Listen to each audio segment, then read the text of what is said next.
bulan ni tolong avoid 3 tarikh besar ni. Kerana kalau awak tak avoid, akaun awak akan ada potensi untuk blow.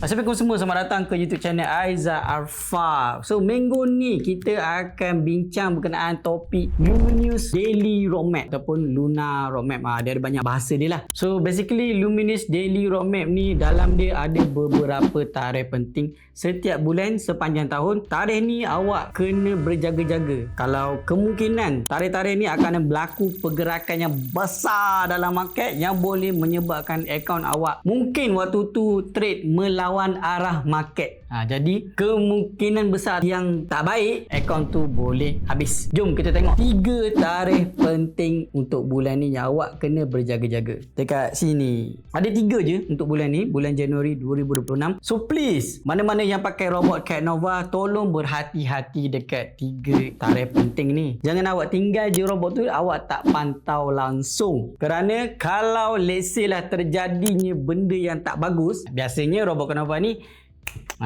yang pakai je tahu betapa lazatnya robot Cat Nova ni. Okay, ini kita cerita bab probability paling tak bagus.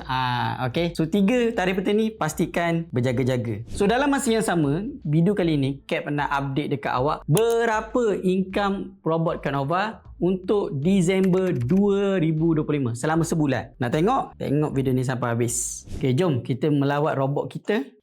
So ini VPS Cap. Kalau korang tengok dekat sini ada 2 je meta trader yang tengah running. Maknanya ada 2 akaun tengah running serentak dalam satu VPS. So ada satu akaun ni, akaun ni tak ada entry. Akaun ni pun tak ada entry, cuma kita nak tengok seberapa besar profit. Sebab akaun ni akaun 3000 USD. Takkanlah Cap nak buat tunjuk result robot 3000 USD kan. Kita kena realistik. Kita buat example amount yang margin yang semua orang mampu untuk deposit dan mampu untuk trade lah, which is $100.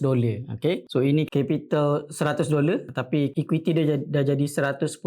So kita akan pergi kat bahagian history. Kita akan tengok custom period. Custom period daripada 1 hari bulan 12 sehingga 31 hari bulan 12 2025. Tengok sebulan je. Okay, so ini dia punya result dia lah. Result dia deposit 100 USD. So sekarang profit dia running sebanyak 919.54 USD. Bermaksud sekitar $9. So which is bulan lepas pencapaian robot Cat Nova, Cap guna mode Tycoon, result dia adalah 9 USD untuk bulan lepas. Walaupun bulan lepas kiranya robot Cat Nova ni tak berarsi sangat lah, ada 2-3 hari yang tak berarsi, tapi alhamdulillah dia dah buat profit 9% daripada capital 100 USD. So you guys, bila lagi kena ingat open access ni Cap bakal bagi percuma je sehingga March 2026. So lepas tu tengoklah, kemungkinan akan ada sedikit premium untuk mendapatkan ataupun akan ada syarat-syarat extra yang korang boleh dapat claim. Sekarang ni dia memang terbuka free access. Siapa nak ambil je, tak perlu nak bayar, tak perlu nak deposit, tak perlu. You guys ambil je, pakai, rasai kelazatan Cap Nova version 1.0.6. Dan berita terbaru adalah Cap dalam proses untuk keluarkan version 1.0.7. Stay tune, lepak je dalam Telegram group. Kalau ada announcement, Cap akan announce dalam tu dulu. Anda orang yang pertama akan dapat info ni. Thank you so much. Assalamualaikum. Salut.